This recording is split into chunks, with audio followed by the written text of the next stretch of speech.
probably deservedly. And so this is your opportunity to find out what their views are.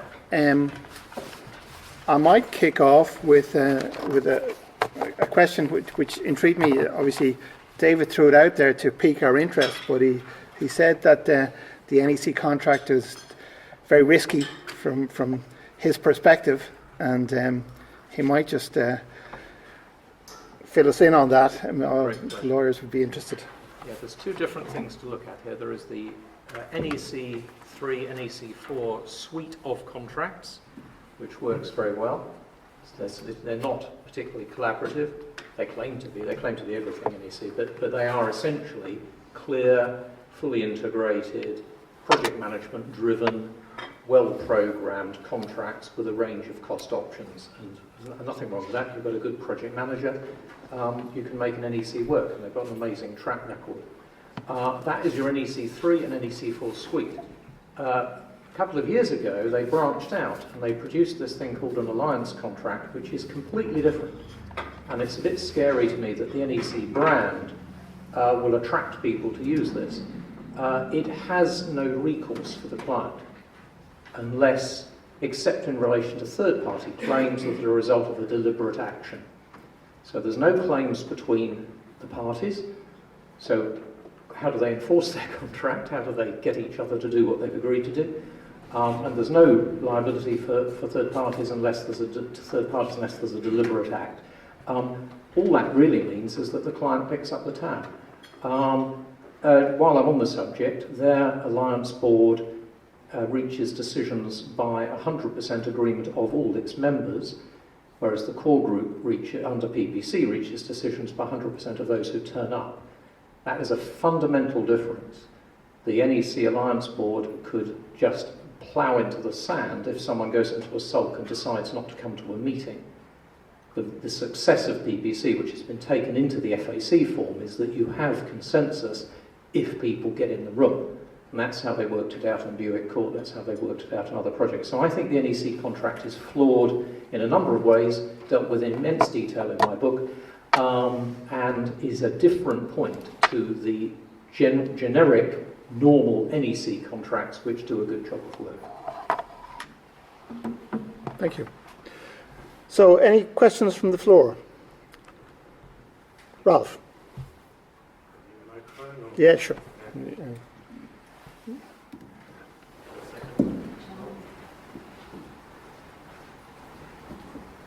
Thanks. I suppose the question for all the lawyers is really about professional advice, and I think David made the comment that a lot of your work is in dealing with problems after they've happened, but trying to avoid those problems. I mean, is it important for the law society and people involved in construction law to have a very in-depth knowledge of these processes and to bring that advice to their clients? Because there's an assumption that you've got to wait for the client to ask for things to be done in a proper manner. But often, many clients, construction is not their business, so they wouldn't have in-depth knowledge of these advanced ways of working. And so instead of lawyers responding to what clients want, maybe the lawyers should be advising their clients on the best approach to projects. So I just want to get some views about that. What constitutes professional advice? Sure. And be a bit more proactive. Maybe I'd ask Eamon to take that one. Thanks, Simon. I'm happy to take that one, actually. Ralph, I do agree that it is the job of lawyers to, lawyers, certainly speaking for myself and others that you see here, are not only involved in resolving disputes. That's something we're involved in. We tend to be involved, or very often involved in helping clients prepare construction contracts, be they bespoke contracts, as David has referred to, but even beyond that, in developing procurement strategies. And to be perfectly honest, I think you sort of alluded to this with the question. Clients vary quite a bit in their sophistication and in their appetite for new ways of doing things. There are some, at one end of the spectrum, I would think of some industrial clients, such as pharmaceutical companies and technology companies, who will sit down with a range and look at a range of options with, I would say, with IPD at one end and EPC at the other end, and all the other ways in between of guaranteed maximum price or multiple contractor approaches, which is quite common in that sector, and with a load of experience of all of those models from different parts of the world. That's one end of the spectrum. At the other end of the spectrum, people are probably going to expect me to put the public sector. I'm not sure I would put the public sector at the other end of the spectrum, because in different types of projects, elements of the public sector do look at different procurement approaches, particularly, for instance, framework contracts, which I can talk about a bit more about, and the advantages that they offer. And I would say that probably commercial development tends to have less appetite, in my experience, for different approaches. There's quite a well trod path to the procurement process for commercial development, changing a little bit, particularly in relation to residential, and also we're seeing a certain amount of design and build, but by and large we tend to see in that area. And as an advisor, of course, one tries to be responsive to your client's appetite for changing the well-trod path. I would say most lawyers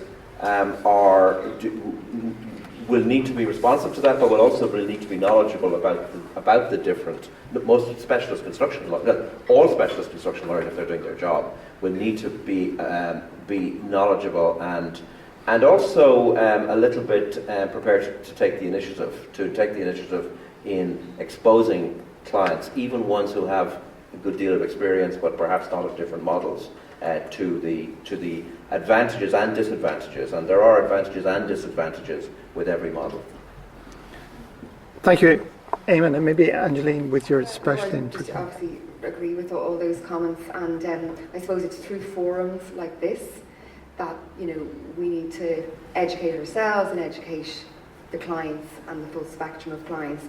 I have a private sector client that I did a workshop on collaborative contracting to open up their vista to other possibilities, because they do just roll out what they're used to, and they're under pressure, there's timelines, there's funders to be satisfied, but through forums like this, and perhaps it is an opportunity for the lawyers to put our heads together, collaboratively, to open up the spectrum of contracts to our clients, both public sector and private sector. But I think clients will drive this, and I think that was one point David mentioned.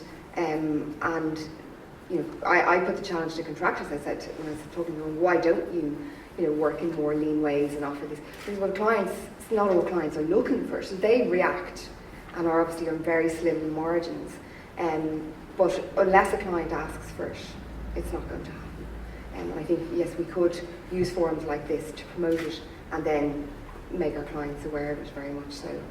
So I agree with that. And I think there is a challenge for us to probably use our collective knowledge in Ireland to see what can be done differently, because certainly the interim review of the public works contracts even acknowledged that they weren't necessarily the cooperative, as mentioned in the contract, isn't the reality. Brad, thank you. As a barrister, I may be unreliable on the degree to which people are flexible. So I'm a prisoner of the work I've done. I would often come in at a later stage to some of my colleagues here. So my own view that I can't back up on an empirical basis is that generally a lot of people are very slow to change their past practices. So I think you need to have seen the advantages of what we're discussing today in many instances. So I take the view that your duty as a professional advisor is to make sure people are fully aware of all the options available to them. You shouldn't be an unremitting advocate for any one process, because ultimately some decisions are commercial for the people instructing you, but it's important for you to fully advise people on the particular circumstances, and if somebody doesn't want to come to the party, so to speak, as long as you've sketched the full picture, that's all you can do.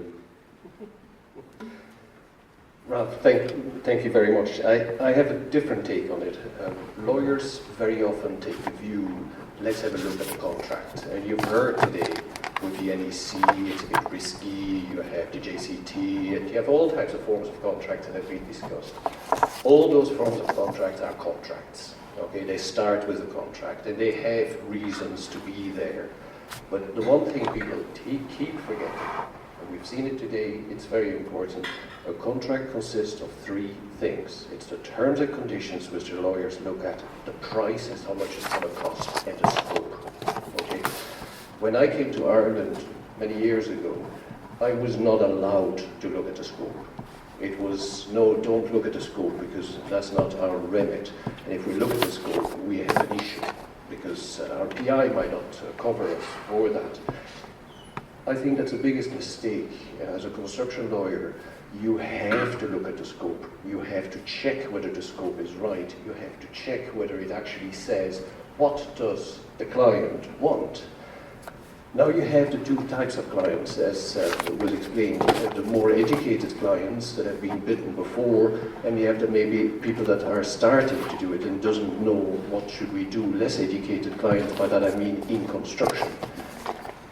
As a lawyer, you have to explain to them, what do you want? What is it that you want? And then you will always, by the less educated clients, you will always hear, oh, let's not reinvent the wheel. That's the typical expression to actually say, can we just not take what some other people have done? Give you one example. When we did the Children's Hospital, when it was on the matter, I asked a very simple question. What do we want? And I was laughed at. It was like, oh, Jesus, of course we want the Children's Hospital. What are you talking about? It took 9 months to discover what we actually wanted and to describe it in a document. What we're seeing today is this alliance idea, which is a good idea, but it's maybe a step too quick. The first step you have to agree on is, what do we want? Can we articulate it? Can we articulate it clearly? Then you go out to tender for public contracts, you go out to tender, and in your tender document, you have to very clearly specify what you want. Don't say we will deal with that later on. No, ask the question what you want. As a contractor tendering for the job, don't say we'll say nothing. Because you are the specialist in it, so you can ask tender clarifications. And the contracting authority must reply to those and not give wishy-washy answer. Try to understand what you want as a process, and then you go forward. But the very first step is, what do I want? And that's the key thing in the contract, is your scope. I might just come back to David on that. Do you have any particular responses to I it? don't know why alliance would be seen as a step too far. I just don't get it. This is just a matter of common sense and due diligence. I completely agree with the point Bruno's made about lawyers being involved in scope and lawyers and clients needing to work out scope. But the idea that the tender process is a solution, as long as you've got the scope right, is to me looking at a fraction of the picture. So I'd like to be controversial. I know I will be shot at. But I've read the report on the Children's Hospital, and it must have cost a lot of money to prepare that report, and it doesn't tell me anything worth knowing. As far as I can tell, there was early contractor involvement without using that opportunity to access the subcontractors as well as the main contractor, without using that opportunity to break down cost estimates, to analyse where individual packages of work might cost more, as a matter of fact, not as a matter of estimate or positioning, and what could be done about it. As I say, I'm going to be shot at by all the people who know more about this project than me. But it, to me, is a lesson that early contractor involvement without integrated collaborative processes is a false friend. I've seen it in the UK on highways. The Nichols report showed how early contractor involvement was seen as terrific, because it enabled you to use the contractor for your public inquiry and to make sure the lizards could cross the motorway and breed on the other side. But they didn't use that period of time to drill into the design assumptions and the cost assumptions, and they put the contractor on site without the extra knowledge you need if you're going to select someone early. So my view is an alliance, in my terms, is not a step too far. I'm sorry to pick you up. It is the means to do the things that apparently were not done on the Children's Hospital. I better give Bruno a right of reply, seeing as we're getting controversial. Two points well made, David. The Children's Hospital I was talking about was when it was on the Mater, which was the one I was dealing with. The mistake they made onto James's one is that they actually didn't do that exercise again. So from that point, totally right. To correct, it's not a step too far. I think it's a step too early for Ireland. When I came to Ireland, I was told I was way too aggressive. Trained in London, way too aggressive, and I was saying, this is not good. Which I thought, my then boss, Tim Boucher-Hayes, told me, not good. It doesn't work in Ireland. And in fact, I didn't, at the time, didn't believe him, because I thought, a lawyer has to be aggressive. We sent all those difficult letters. No, it doesn't work in Ireland, because in Ireland everybody knows everybody, you work together, you try to get it. So the point I was making more was an alliance is a very good idea. I do agree with that. But we first have to learn to work together to have the scope right. And then can we really think of alliance. So in one way you're like a prophet. You're telling something that we all know is the right thing we have to do. But before we do that, we have to learn first, how can we get to understand what we really want to get. So I'm the prophet before the prophets. Can I join? Of course, absolutely. Just to join this debate between Bruno and Tim and on one side and David on the other.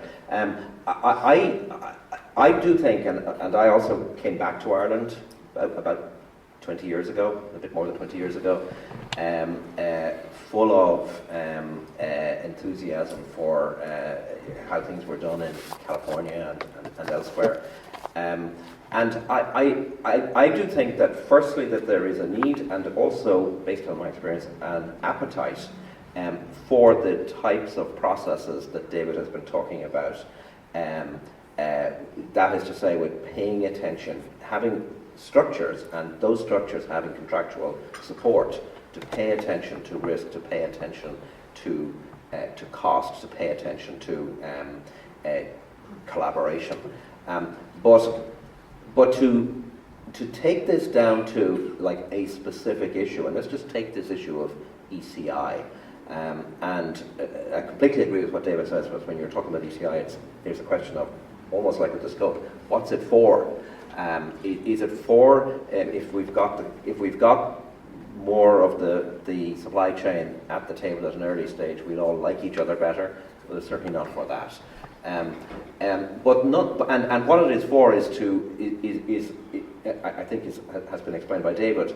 But I think we have to recognise, and I did say that there were advantages and disadvantages for all these choices, and ECI does involve a trade-off of the advantages of contractor contribution to design development and the introduction of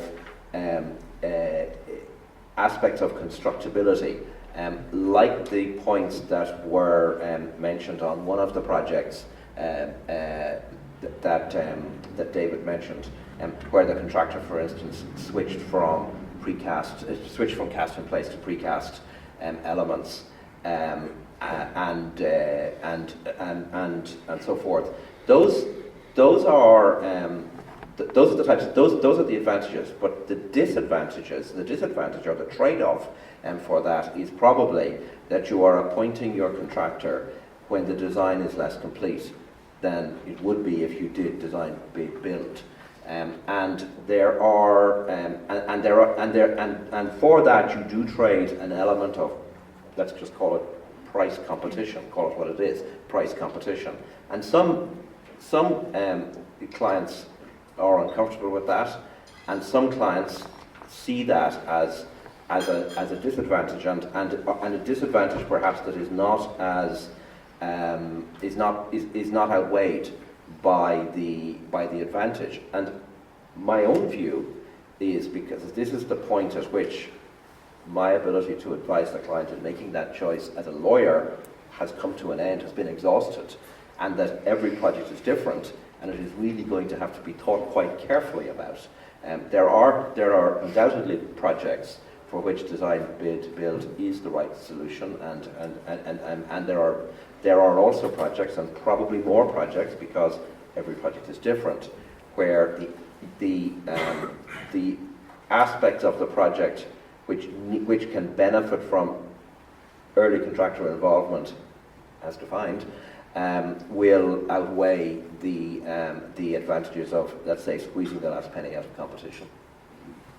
You can imagine I'm going to come back on that. I have so many things I want to say. I would be interested on a design bid build to see whether at the point of going out to tender, the architects and the engineers would sign something saying this has been 100% designed. I think I can bet real money that you won't get that from any architect or engineer on any project. And you think, hang on a minute, I thought that was why I was doing this, so that I get a complete price competition. But you have provisional sums, that wonderful concept of, well, we'll work it out later. You have architects' instructions that are actually change when they'll claim that they're just detail. And that's where all the disputes come from on my list, inadequate or inaccurate design information. You also have the client not wanting to spend much money on a site investigation. And the poor old bidders are supposed to go and work that out as well. So you do not have in your design bid build, save if you're building a box like the one you built last time, a complete picture. So the client should not be told that it's a complete picture. I know it's not what you're saying, Eamon. You were saying, in relative terms, if you go to the marketplace earlier, you go to the marketplace with less design, and you appear to remove some of the competition, to which my answer would be, look, you have as much design as you want, but the validation of those designs by the contractor and the subcontractors through some kind of process de-risks the entire project. If you don't ask them and create a period of time for them to answer, and maybe their answers tell you something, you're not doing due diligence. If you just say, sign here, it is asking for trouble. So there's a spectrum here. And to me, the pure bid spectrum of the architects and engineers have done all the design, all you have to do is price it, is a fallacy in 99 out of 100 projects. And it's a fallacy that we perpetuate all the time. Because it's embarrassing for architects and engineers to recognise anything different, and because for some weird reason, architects and engineers don't seem to want to reduce their risk by having specialist subcontractors sign off on those designs before we go on site. It's just very, very attractive for design professionals, if they stop and think, to have that process. The cost competition, last point, the secondary cost competitions for each package run by the main contractor under scrutiny from the architect and engineer and QS and client that you have in a two-stage process give you more cost competition, not less. And, coming back to your current children's hospital, would have given the facts you need as to where the cost overruns are coming from, whether they're legitimate, and what needs to be done to deal with them. That granularity in a second stage package price competition seems to me to outweigh the apparent but possibly illusory benefits of a single stage design bid build. But that's me. I was going to say that wasn't happening. Well, just I'll take a comment from Louis. Sorry, and then I have a question from the floor. Okay, just on the early contractor involvement, there are different ways in which you can do this. We have a project which is currently underway in Grangecorman, which is a building which is over 200 years old, and we got it as a ruin. It's parts of it were literally falling down. It's the old building that most of you who have seen the Michael Collins film will remember that the reconstruction of the GPO was fixed in front of it and caused enormous damage to the structure of the building in doing it. But in getting this ready to go to market, we realised that there was an enormous risk there for the contractor, because we didn't know exactly what needed to be done. So what we did was we brought in people who had worked for contractors, engineers particularly had worked for contractors, and asked them a simple question: if you're pricing this, what do you need to know? And we carried out a lot of work on that project, a lot of investigative work, which we made available to all of the tenderers.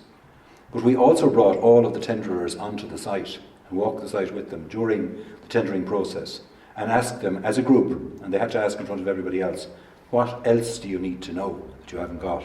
And a lot of questions were asked during that, which we were able to answer. And when we went to contract, we didn't go on price alone.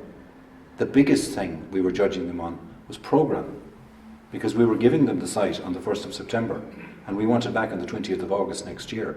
And it's a building that's 200 years old, it's 4,500 square metres of space, and we want it to work. So the key thing for us is that we get students in there this time next year. So you can actually do some sort of soft early contractor involvement without actually bringing the contractors who are actually going to do the work on in a contract format early on. We still got a price competition. We got a competition in relation to programme, and we had to judge that. The programme element of it was judged separately by experts in programme. So we had programme, price, quality, and each one of them got marks in the tender. But the programme was actually the biggest one. Eamon, you had some comments on what David was saying.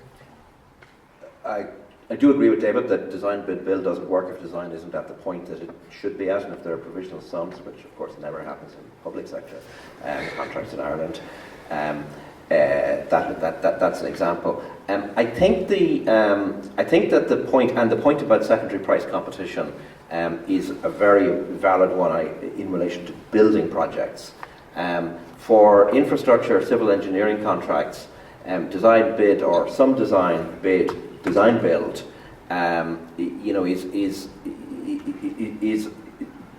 is one that can give clients the sort of price certainty, or some more price certainty, or at least is felt by clients to give more price certainty than the bringing of the contractor in at a point where the employer bit of design is insufficiently far along to have a price competition.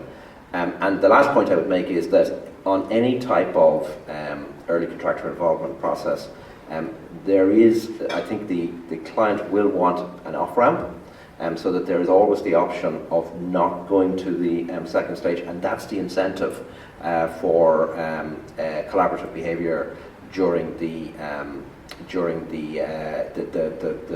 early stage. And what the client needs to be thinking about is how willing it is to invoke that off-ramp, if in fact the project can actually tolerate it, or is the off-ramp illusory. Very good. I'm going to go to the floor now. There's a question just at this table here. Thank you. Angus O'Keefe from Ronan and Donovan Consulting Engineers. I do have a question, but I just very briefly pick up on a point that Eamon made. I'm project managing the detailed design of a movable bridge in the UK at the moment, and we're in stage 1 of an ECI, and the target will be built up on the detailed design, so that the client in that case isn't necessarily making a trade-off on the design, but they are taking risk on the design being abortive if any conditions come out of the planning process, which is happening in parallel. So just a slight modification to that one. But my question is with regard to information management in construction. So I've been involved in a few ECI projects, and the question is to David as to how you get information from the supply chain. When you're trying to build up the target price in stage one, where you have a design from consultants, you have a contractor who are procuring that design on behalf of the client, and you're engaging with potential suppliers of materials. We've had situations where they've no problem contributing comments to the developing design, but how do you actually get information back out of those suppliers if they're not necessarily yet signed up to the contract? And I'm just interested to know how that is handled in your models. Yeah, it's a really good question. I suppose let's look at what we're doing in a single stage approach. We're inviting, what should we say, 6 contractors to bid, and in preparing their bids, each of those contractors logically would go out to 3 subcontractors for a price and proposals. So that gives them a 1 in 18 chance of being appointed as a subcontractor. So even within the limited period of a main contractor traditional bid, say 6 weeks, when in reality they've got bid writers producing a beautiful document that will win them the job and people crunching the numbers to make sure that it will somehow be profitable. Even within that period, if they went to the subcontractors instead of relying on their estimators, those subcontractors are going to contribute not very much on a 1 in 18 chance in a very quick turnaround. So that's where we are now in a traditional business. We haven't got some other magical way of harnessing that input. If you say, right, this is a conditionally appointed main contractor, and we're going back and we're inviting them, requiring them to go back to the subcontract marketplace to revisit the assumptions they made at tender stage, see if more local subcontractors might do a better job, if they have better ideas, those subcontractors will suddenly have a 1 in 3 chance. They've gone from 1 in 18 to 1 in 3 because they're talking to the party who's already appointed. They're not talking to someone who's talking to someone else. So commercially, and this is a commercial point, exactly as you've identified, early pre-selection information is provisional and indeed unreliable because it may not be information relating to the party who's the subcontractor is going to be appointed. But here we go. We agree the list of who's going to be invited, largely led by the main contractor, but maybe engineer input as well.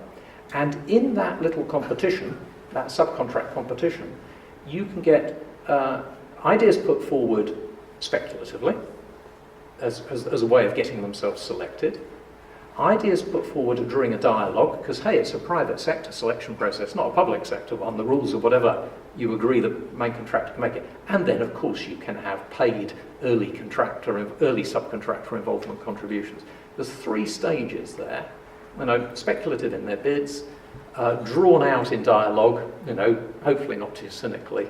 At the point of them being brought on board and afterwards. And so my experience is you get loads of good stuff out of subcontractors, and most significantly, the main contractors are asking them questions that they never thought to ask them in a traditional environment because they don't know the things that worry the engineer. Whereas in this, joint approach, they're made very well aware of them. So the questions become different questions. The contributions come out in that 3-stage way. Is that okay? Any more questions from the floor? Yep, over here, please.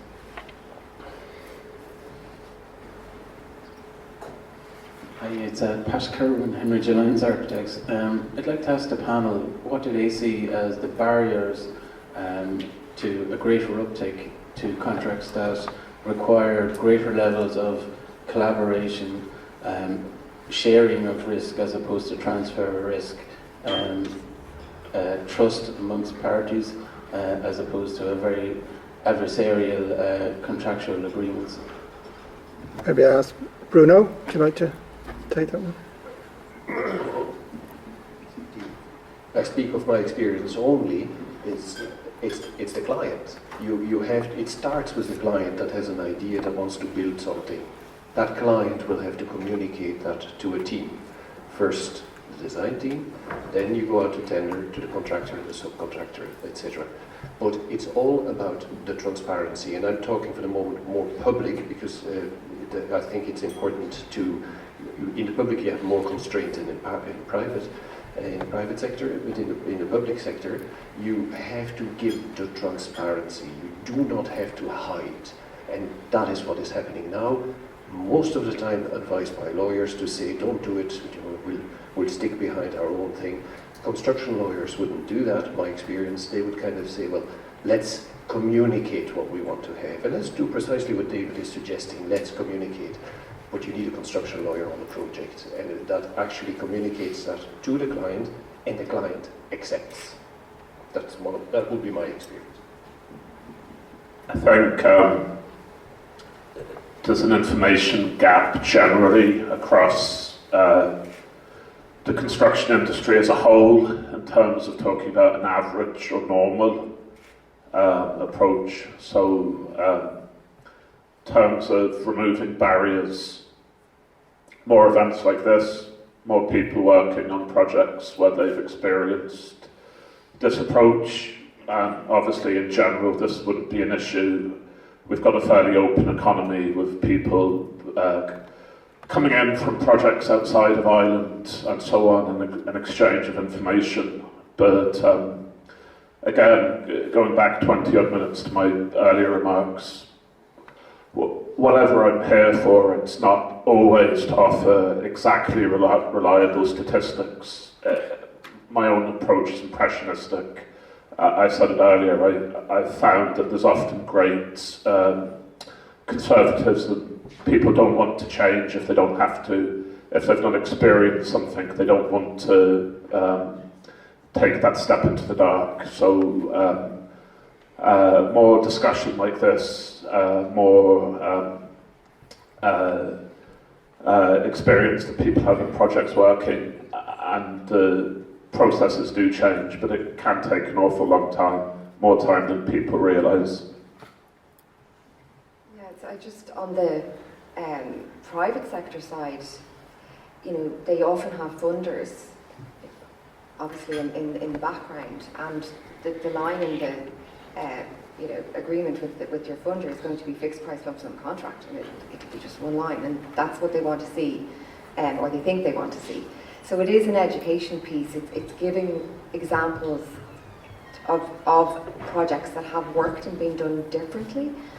Insofar as my experience of speaking with people, I'm involved in Lean Construction Ireland, where projects have used a true partnering alliancing approach. It's in the pharma industry, and US companies coming into Ireland, they don't have a funder, looking over their shoulder, and they've done it elsewhere, and they would say, "We absolutely want this, it's worked elsewhere." And from speaking with people who've been worked on those projects, they'd say they don't ever want to do traditional contracting again, because the way alliancing and partnering works is, and the contractual mechanisms that are there, it incentivizes everybody to work together. So if a problem does arise, you actually have a commercial incentive to work it out and mitigate the actual impact of it. So I think it would be I don't want to, as Louis said, in 20 years' time be sitting here and still talking about adversarial contracts, because there's so many advantages to alliancing and improved productivity in the construction industry. It hasn't really changed in decades. So it would be a shame if we didn't come up with something else, and perhaps FAC is a first step in Ireland, and because it's an umbrella. It is a big leap, as Bruno said, for people to just suddenly go to a true IPD. I think it would be surprising if the government turned around tomorrow and said, yes, we'll just go that way. So it has to be a kind of staged implementation of that in Ireland. But I do think if we don't do something, it would be a shame. And I think for all parties involved, it would be much more satisfying industry to work in, and clients will end up hopefully with projects that come in on time, on budget or below budget, without having that adversarial approach. I think the main obstacle is the false belief that risk can be made go away by putting words on a page. And this, I mean, was David's first question today sort of, prompted me to reflect on that. And in fact, it doesn't go away. In fact, it doesn't even get effectively dumped. It might get dumped as the outcome of a very wasteful and costly and yet risky process. But as we all know, as that great construction lawyer Leonard Cohen advised us, there's a crack in the bell. That's how the light gets in. And none of us are good enough at drafting to be absolutely sure that the lump sum, or maybe these guys are, but I'm not going to claim to be, that the lump sum fixed price contract for whatever was defined in the scope is in fact that. I think Louise. Until they produce provisional sums. The barriers, I see them as three things. The first one is fear of change. We tend to default to the norm. We generally would rather stay below the parapet and blame the process when things go wrong, rather than put our heads above the parapet and claim the credit when it goes right. So we actually need to be brave. We need to step up and do that, and we need to follow the example, particularly which you saw from the Liscati school. There was no push coming from within Italy to get this done, and yet some very, very brave people stood up and did something quite remarkable, and that's actually going to change a number of other follow-on contracts which are going to happen in Italy and in various other countries as well. And it shows that FAC1 can actually travel from the UK to someplace else as well. And surely if it can travel as far as Italy, which has a different legal system, it's got the civil law system as opposed to the common law system, surely we can do even better here. So we've got to move beyond that. That's the first one. The second one is the whole business of risk. Everybody seems to think that if you change, you take on more risk. FAC1 reduces risk.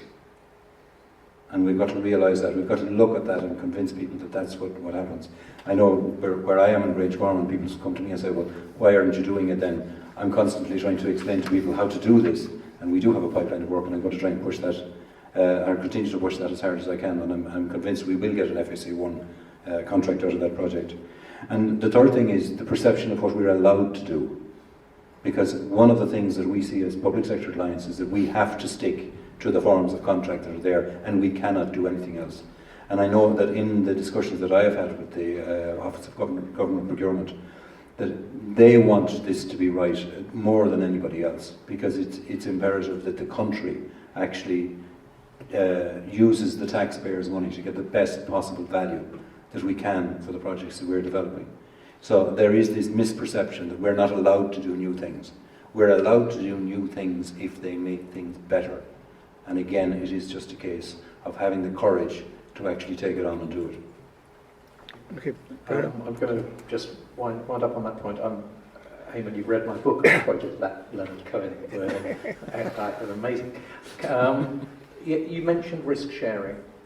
It is risk management. None of the examples I gave, none of my case studies involved sharing risk. And that's why I really want to make the point that Louis made, that we're not inviting people to share risk. We're inviting people to have opportunities to manage it. What do I mean? Go back to the causes of dispute, inadequate and inaccurate designs.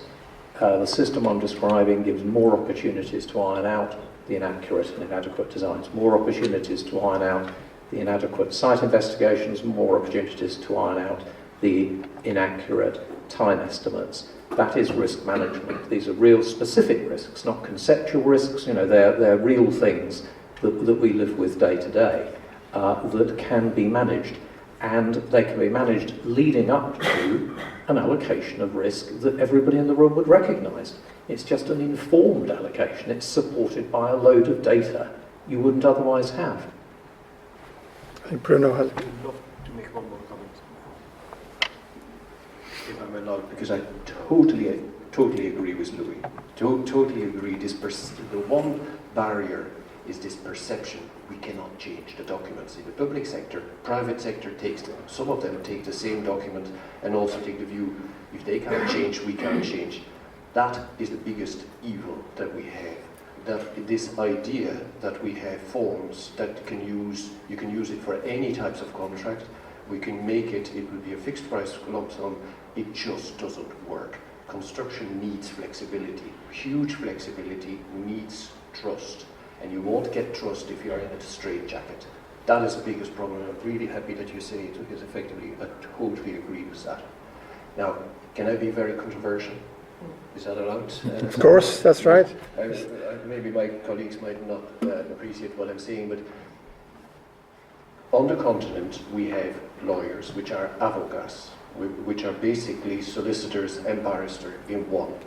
The best thing you have in the common law country is you have the split. You have counsel, you have barristers, and you have the solicitors. But really what would be quite good in construction is that you would have the solicitor that would help going through the project, making sure that the project comes to a good end, and then another solicitor that will litigate it. Okay? The reason why I'm saying this is that where the money can be made for lawyers, and that's where the controversial comes in, is in the litigation. Why? Because it burns and you have to pay us, otherwise you won't be defended in court. Okay? Way more important is the part before, whereby we say, we're going to make sure that this contract works. Not that this contract is just good to go through so that we have not been negligent. No, it is important that the person that drafts the contracts ensures that the scope is right, that we are ready to go forward, that we have the alliances that are there that David is talking about, but that the lawyer that has done this work cannot do the litigation, because there's a bit of a conflict of interest here. If you, as a lawyer, and I'm looking at it in a very sober way, the lawyer that looks at it and say, I'm going to draft a contract and make sure that there is no litigation, that's not very good for me, because I want litigation at the end of the trip. That's where I can get my money. But if I know that I won't be the one making that money at the end, I will make damn sure that this contract is really, really good. And maybe that will be an incentive to go to the client and say, you really have to look at this. You need to have your scope re-looked at. It doesn't work. Your price and your scope doesn't work together. All of that might be an incentive, but as I said, that's maybe very controversial. Have an offer. I'll just take a comment from David and then apologies This to is an Barry. offer, so you heard it here first. I completely accept and agree with what Bruno has said. I know you're all going to go out and buy my book, so I don't need to suggest that's a precondition. But two things. One, King's is creating a short course in collaborative construction, leading to accreditation of an independent advisor as well as an alliance manager. So that idea of a lawyer fulfilling that role, making things happen, I completely agree with. And we want to train people in that and accredit them. They don't have to be lawyers, but it would be nice if they were. That's an offer to come and be trained at King's and to pay money for the privilege. Here's a different offer. We stood behind the first adopter of FAC1 and we gave them a lot of free advice. As long as nobody's going to sue me, and as long as there is a real lawyer with a PI policy involved as well, King's are willing to provide free of charge support. The first user of FAC was a small housing association in the Midlands, wonderfully named Futures Housing Association. You know, not some gold-plated super-duper client. You know, but we supported them, and we supported Liscate in Italy. And so the first Irish adoption of FAC1, we actually have some grant funding to give time and support to innovative, groundbreaking, collaborative projects. And the first in a jurisdiction would qualify. So the offer is, you know, whoever is going to be first will make an enormous change in Ireland. Everybody will want to know what you've done. Everybody will be then curious to do it. And King's would be with you every step of the way alongside your professional advisors if you're willing to be the first. That's real free advice. Well, that's two very interesting offers. Thank you very much, David, and to the panel. And unless I have any other questions from the floor, I think we'll draw a line under it there. Thank you very much. And apologies to Barry, who is waiting, I think, to give us a presentation on an update in BIM. But thank you very much to the panel, and appreciate their input.